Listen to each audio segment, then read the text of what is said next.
How much power does the government have to search your phone at the airport? And it actually may be more than you think. Yeah, Fox 5 chief legal correspondent Katie Barlow was in court today on a case about the issue.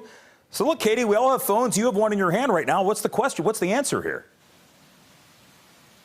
Well, police generally have to either get a warrant or have probable cause in order to be able to search your cell phone. But government agents don't have to have either of those things at the international border. When you are coming into the country or leaving, the government actually has pretty broad authority to search whatever you bring with you, including electronic devices. So today, a Virginia man is challenging at least some of that authority here at the federal courthouse in Northern Virginia.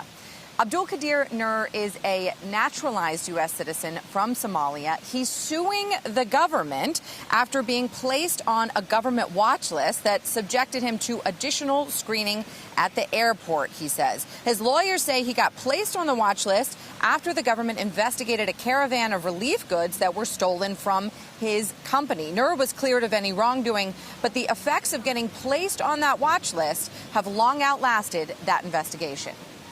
He was locked in a room. Officers, some of whom identified themselves and some of who didn't, would ask him questions, invasive questions. Eventually, he would stop responding to those questions, as is his right. During the beginning, he did. They would take his device and demand his password, and then they would just leave him in the room for several hours. And then they finally let him go, which they have to because he is a U.S. citizen, not accused of a crime. He has an absolute right to enter the country.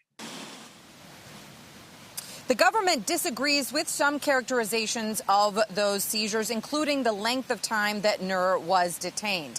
They also emphasize that the government's power is at its peak at the international border in order to protect national security, and that customs officers have long been permitted to search devices without heightened suspicion, whether you're on a watch list or not.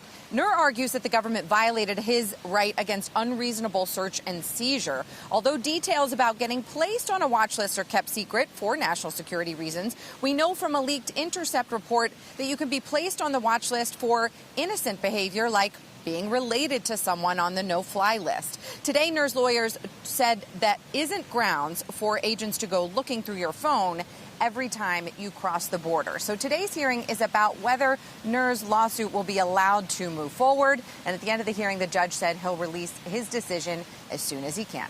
Back to you. All right, Katie, thank you. Let's get to your Fox 5 Live Instant Poll question, which you can vote using your phone.